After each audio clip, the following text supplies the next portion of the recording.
Advocate lieutenant colonel retired Inamur Rahim को अदारों ने सिक्योरिटी बिना पर मशकूक सरगर्मियों में मुलव्वस होने पर गिरफ़्तार किया तो उनके लवाहिकीन मामला अदलिया में ले गए और ये कहा कि उनको किसी ने अगवा कर लिया है, अगवा का पर्चा दर्ज करवाया गया, जबकि दफाई अदारों ने अदालत में जाके कहा कि उनको सीक्रेट एक्ट की ख़िलाफ़ वर्जी पर गिरफ़्तार किया गया है, वो हमारे पास है। ये मामला रावलपिंडी हाई कोर्ट में गया तो उसकी तरफ से कहा गया, उनके वकला ने दलाल दिए कि रिटायरमेंट के बाद आर्मी एक्ट किसी रिटायर्ड फ़ौजी पर लागू नहीं होता। हालांकि ये इंतहाई मुज़हिका खेज़ जवाब था और इस जवाब को तस्लीम करते हुए लाहौर हाई कोर्ट के रावलपिंडी बेंच ने उनको फौरी तौर पे ज़मानत पर रिहा करने का हुक्म दे दिया। दफाई अदारे ये मामला सुप्रीम कोर्ट में ले गए और ये इतना इंतहाई गंभीर था। इसके ऊपर पहले तो हमने जब उनकी ज़मानत हुई एक छोटी सी वीडियो अपलोड की थी, ऑडियो वीडियो। तो आज जब मामला सुप्रीम कोर्ट में गया, अदारे वहाँ पे गए तो उन्होंने एक रोज़ पहले वहाँ पे जाके सारा कुछ सुप्रीम कोर्ट को दिखाने की कोशिश की, लेकिन सुप्रीम कोर्ट ने कहा कि हमारे सामने आप वाज़े सबूत लेके आएँ। वो बार बार कहते रहे कि इन कैमरा समात होनी चाहिए। बहरहाल सुप्रीम कोर्ट के हुक्म पर अदालत के अंदर ओपन अदालत में कुछ सबूत, थोड़े से सबूत वहाँ पे फराहम किए गए तो उन्हीं सबूतों की बिना पर इनकी ज़मानत कैंसिल कर दी गई।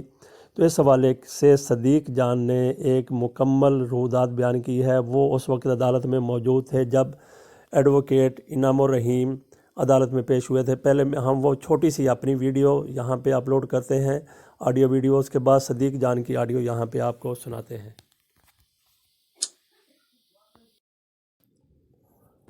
कुछ लोग सवाल उठाते हैं कि पाक फ़ौज के नमक में वफा क्यों नहीं है। ये सरासर गलत सवाल है। पाक फ़ौज के नमक में वफा है, लेकिन कुछ लोग जिनकी फ़ितरत में हराम खोरी हो, नमक हरामी हो, उनके लिए बहरहाल कुछ नहीं कहा जा सकता।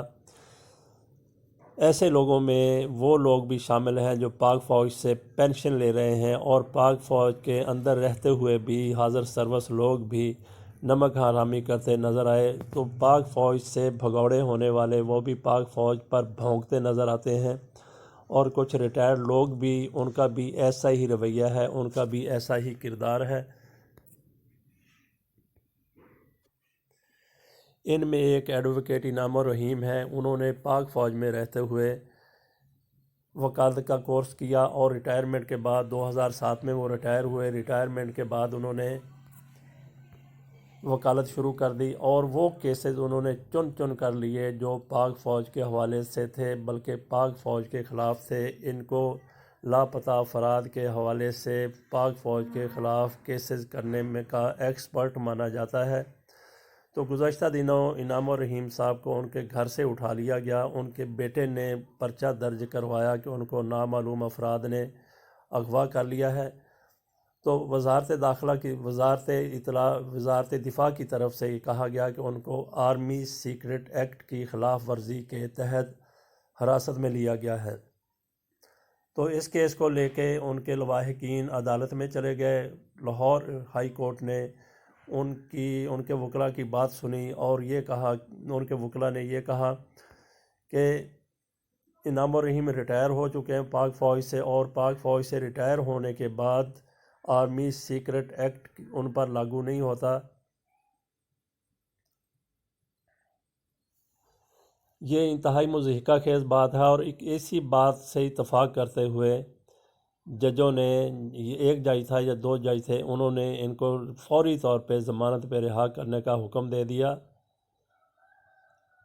आर्मी सीक्रेट एक्ट तो उन सिविलियन पर भी लागू होता है, सिर्फ फ़ौज के लोगों पर ही नहीं, उन सिविलियन पर भी लागू होता है जो पाकिस्तान की सलामती, ख़ुद मुख्तारी और पाकिस्तान के मुफादात के ख़िलाफ़ दुश्मन के एजेंट का किरदार अदा करते हैं।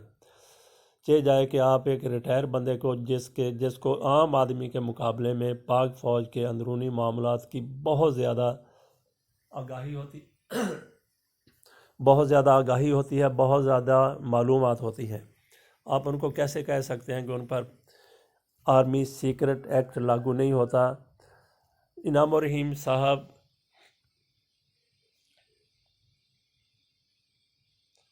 इनके बारे में कहा जाता है कि फ़ौजी अदालतों से सज़ाएं पाने वाले अफराद की वकालत के लिए वो मशहूर हैं। हालिया दिनों उन्होंने पाकिस्तान नेवी के जहाज़ों पर हमला आवर मुलज़मों की वकालत भी की थी।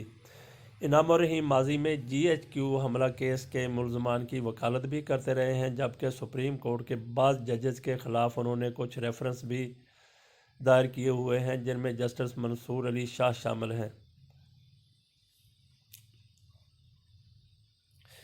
तो इससे आप अंदाज़ा लगा लें, जजों के ख़िलाफ़ तो चलो वो रेफरेंस दायर करें तो करें, लेकिन GHQ के मुलज़मों की भी वो वकालत कर रहे हैं। और पाक फ़ौज को जो मतलूब लोग हैं और ऐसे लोग जो दहशत गर्दी के मुकदमात में मुलव्वस थे उनको सज़ाएँ हुई, और लेकिन इनाम रहीम ने उनको छुड़ा लिया, बड़े दलाइल दे के जो कुछ भी किया उनको छुड़ा लिया, रिहा करवा लिया गया, और फिर वही लोग दोबारा से दहशत गर्दी में मुलव्वस पाए गए। और ये वही लोग हैं जो पाक फ़ौज के ऊपर हमले करते हैं, पाक फ़ौज के जवानों को, अफसरों को शहीद करते हैं। तो ऐसे लोगों की तरफदारी करना किसी तौर भी एक फ़ौजी के लिए दुरुस्त नहीं हो सकता। इसके अलावा भी और भी कई मामलात हैं जिनमें पाक फ़ौज के हवाले से इनके अंदर एक बुग़्ज़ मौजूद है, एक अनाद मौजूद है। पाक फ़ौज के हवाले से ये बातें भी ऐसी करते रहते हैं और इक़दामात भी उनके ऐसे हैं पाक फ़ौज के ख़िलाफ़। तो आर्मी सीक्रेट एक्ट के तहत उनको उठाया गया है। तो ऐसे लोगों के बारे में ही कहा जाता है, और कुछ लोग दुरुस्त भी कहते हैं कि ऐसे नमक क्या पाक फ़ौज के नमक में वफा नहीं है। अगर ऐसे लोगों की मिसाल ली जाए तो फिर तो बजा तौर पे कहा जा सकता है कि ये लोग यकीनन नमक हराम है।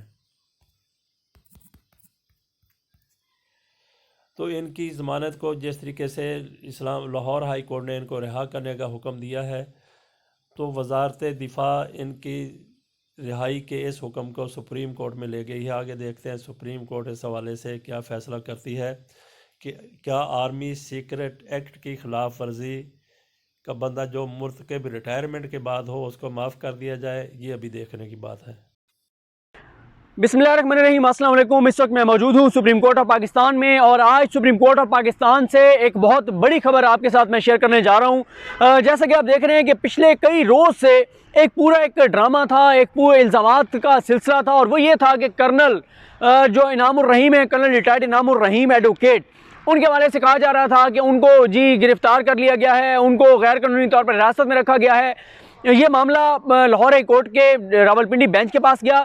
लाहौर हाई कोर्ट के रावलपिंडी बेंच ने उनको फौरी तौर पर रिहा करने का हुक्म जारी किया। जैसे ही लाहौर हाई कोर्ट ने उनकी रिहाई का हुक्म जारी किया, तो इस मामले को लेकर जो वज़ारत दिफा है, स्टेट ऑफ पाकिस्तान है, वो आए सुप्रीम कोर्ट के सामने। और सुप्रीम कोर्ट के सामने जब आए तो ये कल इस केस की समाअत हुई थी। सुप्रीम कोर्ट ने कल कहा था कि कर्नल रिटायर्ड इनामुर रहीम एडवोकेट को हमारे सामने पेश किया जाए, लेकिन अटॉर्नी जनरल ऑफ पाकिस्तान कल भी बार बार सुप्रीम कोर्ट ऑफ पाकिस्तान से ये इस्तदा करते रहे कि ये बहुत ही हसास मामला है, कौमी सलामती का मामला है, और हम कर्नल रिटायर्ड इनामुर रहीम को इस तरह से ओपनली पेश नहीं कर सकते। और उन्होंने ये भी इस्तदा की थी कि अगर आप कहते हैं तो हम उनको चैम्बर्स में ले आते हैं। और ये भी बार बार कहा गया था कि आप ये केस चैम्बर्स के अंदर सुनिए, ये ओपन हेयरिंग वाला केस नहीं है, इसको इस तरह से ओपन कोर्ट में इसकी समाअत मत कीजिए। लेकिन जस्टिस मुशीर आलम साहब, जस्टिस मंसूर अली शाह साहब और जस्टिस मजहर अली मियां खेल साहब का मौक़िफ़ ये था, और उनकी ऑब्जर्वेशन ये थी कि आप हमें पहले इतना मुतमईन तो करें कि ये केस ऐसा है कि हमें चैम्बर्स में सुनना चाहिए और इसकी ओपन हेयरिंग नहीं करनी चाहिए। कल ये कहा गया था कि उनको पेश करें, फिर पेश नहीं किया गया था। आज उन्होंने कहा था कि आज हमें आप आकर तफसील बताएं कि आखिर मामला इतना क्यों हसास है, ऐसी क्या सूरत हाल है, ऐसी क्या चीज़ें हैं। तो आज जो अनवर मंसूर खान साहब हैं, अटॉर्नी जनरल ऑफ पाकिस्तान, उन्होंने आज जो सनसनीखेज़ और खौफनाक इंकशाफात किए, उसके बाद सुप्रीम कोर्ट ऑफ पाकिस्तान ने लाहौर हाई कोर्ट का वो फैसला मुअत्तल कर दिया है, जिसके तहत कर्नल रिटायर्ड इनामुर रहीम एडवोकेट को रिहा करने का हुक्म जारी किया गया था। अब मैं आपको एक इसमें इंपॉर्टेंट पॉइंट्स बताता हूँ, और सबसे बड़ी खबर और सनसनीखेज़ और खौफनाक इंकशाफ तो ये है कि कुलभूषण यादव के बाद एक और बड़े जासूसों के नेटवर्क का इंकशाफ हुआ है।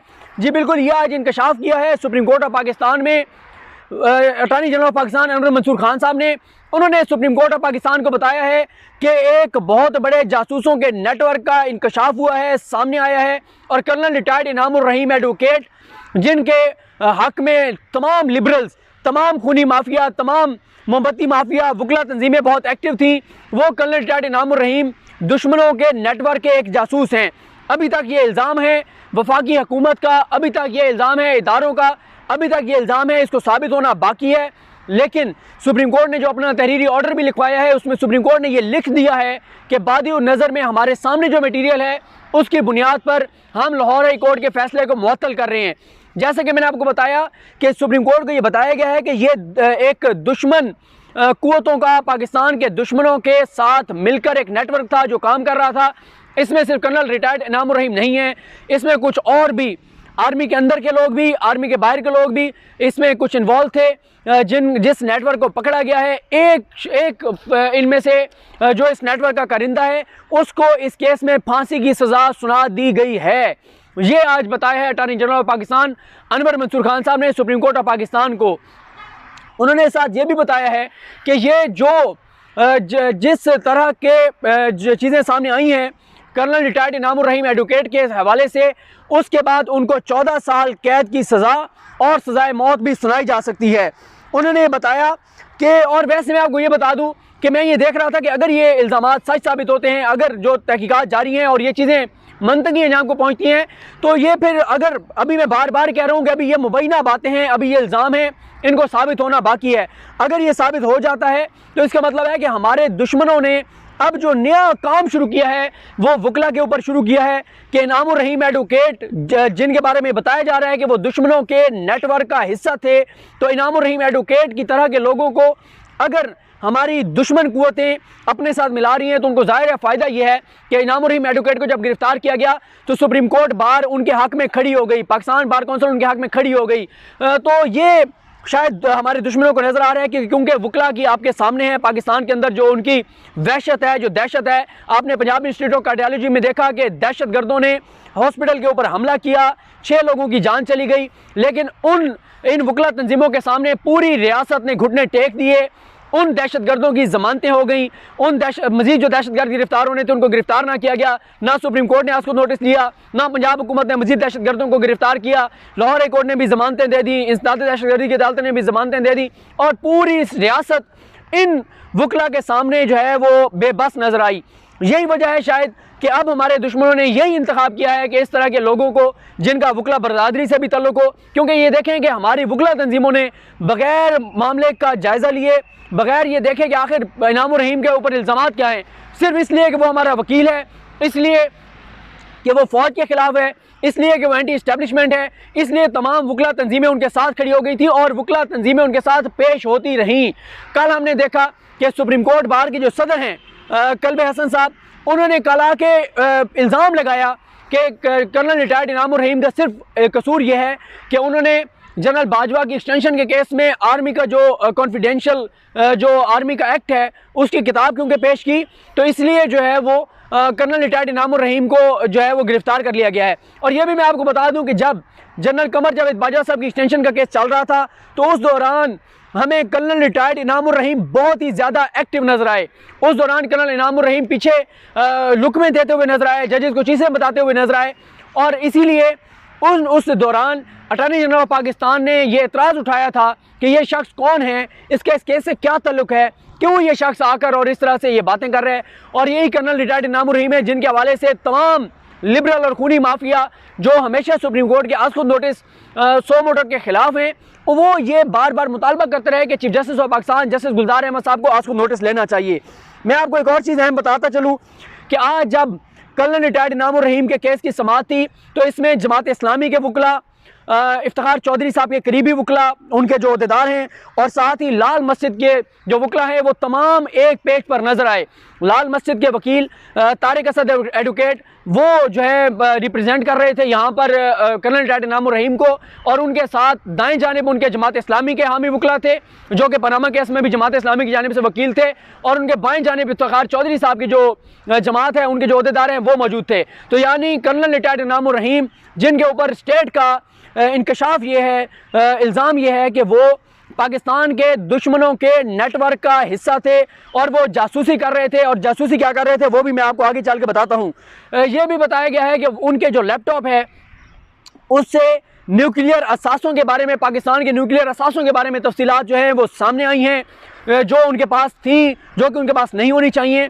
ISI के हवाले से मालूमात उनके पास मौजूद थी, ऐसी कॉन्फिडेंशियल चीज़ें जो उनके पास नहीं होनी चाहिए थी। और यहाँ तक भी इशारों में बताया गया कि उन्होंने ये चीज़ें बैरून मुल्क भी ट्रांसफ़र की हैं। ये भी एक बड़ा इल्ज़ाम है कि पाकिस्तान के एटमी असासों के हवाले से, एटमी हथियारों के हवाले से कर्नल रिटायर्ड इनामुर रहीम एडवोकेट ने चीज़ें जो हैं ये बैरून मुल्क भी भेजी हैं। अभी तक ये मैं बार बार आपको बता रहा हूँ कि ये इल्ज़ामात हैं, ये मुबैना तौर पर बातें हैं, ये वो बातें हैं जो कि attorney general of Pakistan Anwar Mansoor Khan sahab ने रियासत पाकिस्तान की जानिब से और वज़ारत दिफा की जानिब से सुप्रीम कोर्ट ऑफ पाकिस्तान के सामने रखी हैं। और ये ज़रूर है कि सुप्रीम कोर्ट के तीनों जजेस इस हवाले से उनके इन जो उन्होंने चीज़ें सामने रखी उनसे ज़ाहिरी तौर पर मुतमईन नज़र आए। और याद रखिए कि ये जो बेंच है सुप्रीम कोर्ट का, इसकी सरबराही कर रहे हैं जस्टिस मुशीर आलम साहब, जो कि फैज़ाबाद धरना केस में के बेंच के सरबराह थे। काजी फैसल साहब के साथ जस्टिस मुशीर आलम साहब थे। और मुशीर आलम साहब के बारे में भी बहुत सारे लोग उनको, जो एक तबका है वो कहता है कि वो एंटी इस्टेब्लिशमेंट वो गर्दानते हैं, या वो कहते हैं गो कि हम देखते हैं कि जनरल जस्टिस मुशीर आलम साहब जो हैं वो बिल्कुल ओपन माइंड के साथ बैठते हैं और केस सुनते हैं। उनके राइट साइड पर मज़हर आलम मियां खेल साहब बैठे थे। मज़हर आलम मियां खेल साहब जो कि ये जो केस था जनरल कमर जावेद बाजवा साहब एक्सटेंशन का केस, उस बेंच का हिस्सा थे। उनके लेफ्ट साइड पर जो मौजूद थे जस्टिस मंसूर अली शाह साहब, वो ऑथर जज हैं जनरल कमर जावेद बाजवा के एक्सटेंशन के केस के फैसले के। और ये भी आपको बताता चलूँ कि जस्टिस मंसूर अली शाह परवेज़ मुशर्रफ के केस के वो जो 1 अप्रैल के हवाले से सुप्रीम कोर्ट की डायरेक्शन थी, आर्डर था, फैसला था, जिसमें कहा गया था कि मुशर्रफ नहीं भी आते तो केस को मंतकी यहाँ तक पहुँचाया जाए, उसके भी वो ऑथर जज हैं। तो बताने का मकसद ये है कि ये तीनों वो जजेस हैं जिनको हमारा एक तबका जो खुद को एंटी इस्टेब्लिशमेंट कहता है, उस पूरे तबके के ये फेवरेट जजेस हैं। ये कहते हुए नजर आते हैं कि ये वो जजेस हैं जो दबंग जजेस हैं। तो ये दबंग जजेस भी, जिनको वो दबंग समझते हैं, जिन पर वो एतमाद करता है, वो हमारा एक तबका, उन तीनों जजेस ने भी बादी नज़र में चीज़ें देखते हुए लाहौर हाई कोर्ट के फैसले को मुअत्तल कर दिया है। और वो जो लाहौर हाई कोर्ट ने हुक्म जारी किया था कि कर्नल रिटायर्ड इनामुर रहीम को रिहा कर दिया जाए। मैं आपको यहाँ पर एक और अहम चीज़ ये भी बताता चलूँ कि कर्नल रिटायर्ड इनामुर रहीम का जो नेटवर्क है, उनके बहुत सारे हमारे मीडिया के बहुत से, तो नहीं चांदे को मैं जानता हूँ, जो कर्नल रिटायर्ड इनामुर रहीम के बहुत क्लोज थे मीडिया के लोग, हमें भी वो कहते हुए नजर आते थे कि कर्नल रिटायर्ड इनामुर रहीम बहुत काम के आदमी हैं, इनसे रब्ता रखा करो, इनके पास खबरें होती हैं, इनके पास चीज़ें होती हैं। वो बाद सहाफ़ियों को खबरें देते थे, जो फ़ौज के ख़िलाफ़ खबरें होती थी, फ़ौज के वाले से चीज़ें होती थी, और वो सहाफ़ी फिर उनके लिए काम करते थे। आगे तमाम मीडिया में ख़बरें फिर ट्वीट करना, वेबसाइट्स पर लगाना, फिर उनको वायरल करना और माहौल बनाना उनके हक़ में मीडिया में, और लोगों को तारुफ कराना कि इनामुर रहीम साहब बड़े काम के बंदे हैं। तो अब देखना यह है कि ये नेटवर्क आगे किस तरफ जाता है, क्या उन मीडिया के लोगों पर भी हाथ डाला जाता है, उन मीडिया के लोगों को भी पकड़ा जाता है या नहीं पकड़ा जाता। और जैसे मैंने आपको बताया कि सदर सुप्रीम कोर्ट बार वो इस केस में पेश होते रहे, आज भी हमें वकला तंजीमें जो हैं वो उनके हक़ में पेश होती नजर आई। उनके लैपटॉप जो उनसे पास से मिला है उसमें ये असास मालूमात मौजूद थी।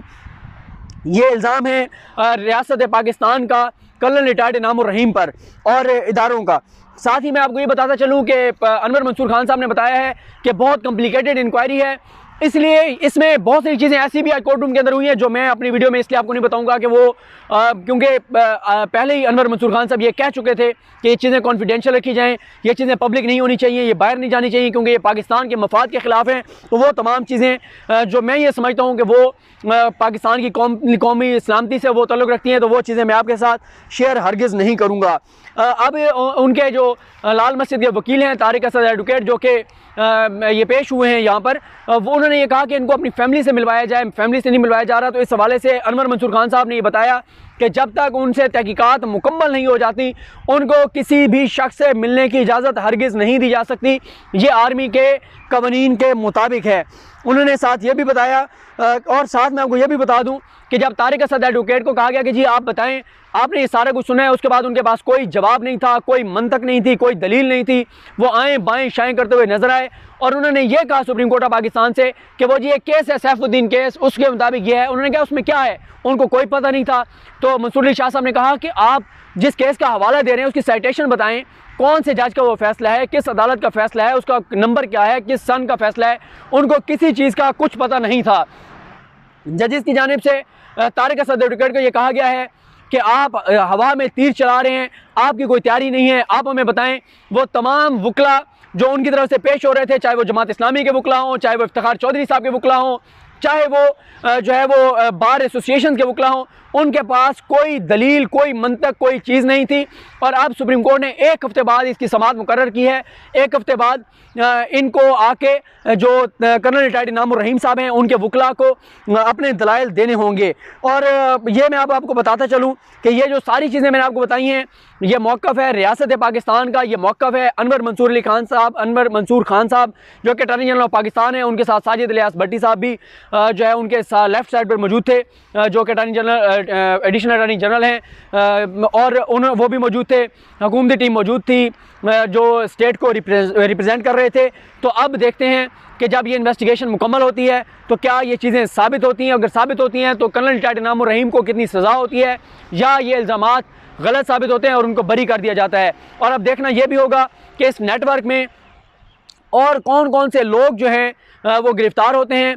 आया इस नेटवर्क में जो मीडिया के लोग हैं उनको भी पकड़ा जाता है या नहीं पकड़ा जाता, जो ये आहिस्ता आहिस्ता चीज़ें सामने आएंगी। और मेरा ये ख्याल है कि अटॉर्नी जनरल ऑफ पाकिस्तान इसलिए ये चाह रहे थे कि ये ओपन हियरिंग ना हो, क्योंकि जैसे मैंने आपको बताया कि आज बहुत सारी चीज़ें ऐसी थी जो उन्होंने बताई तो जो कि ओपन कोर्ट में नहीं होनी चाहिए थी, लेकिन वो उन्होंने बताई, ज़ाहिर है। लेकिन उन्होंने कुछ इंतहाई हसास मालूमात बंद लिफाफे में जजेस के सामने पेश की। जजेस ने वो पढ़ी, देखी। जजेस अगर उस पर मुतमईन ना होते तो आज जजेस जो है वो लाहौर हाई कोर्ट के फैसले को मुअत्तल ना करते, लेकिन जजेस ने लाहौर हाई कोर्ट के फैसले को मुअत्तल कर दिया है, जिसमें यह हुक्म जारी किया गया था कि कर्नल रिटायर्ड इनामुर रहीम को फौरी तौर पर रिहा कर दिया जाए। तो अब देखते हैं नेक्स्ट वीक जो इसकी हेयरिंग होगी उसका अहवाल आपसे शेयर करेंगे। लेकिन ये बहुत बड़ा इंकशाफ हुआ है कि जो बहुत बड़ा एक नेटवर्क है जासूसों का, जो कि बैरूनी कुव्वतों के लिए पाकिस्तान के ख़िलाफ़, पाकिस्तान के इदारों के ख़िलाफ़ काम कर रहे थे, वो नेटवर्क बकौल अटॉर्नी जनरल ऑफ पाकिस्तान के एक्सपोज हो चुका है, पकड़ा जा चुका है। और इन लोगों को जो है इनकी तहकीकात मुकम्मल करके जो भी सज़ाएँ होंगी, 14 साल कैद होती है, उससे कम होती है, सज़ाए मौत होती है, कोर्ट मार्शल, जो भी सज़ाएँ होंगी वो दी जाएंगी। और अगर ये चीज़ें स्टेट साबित ना कर सकी, प्रोसिक्यूशन साबित ना कर सकी, तो इनको जो अनवर इनामुर रहीम एडवोकेट है उनको रिहा कर दिया जाएगा। तो ये तफसीलात थी। अभी कुछ और केसेस चल रहे हैं, इंशाल्लाह उनका हवाला मैं आपके साथ शाम को शेयर करूँगा। मुझे अपनी दुआ में याद रखें। अल करीम हम सबका हामी नासरो। खुदा हाफिज़।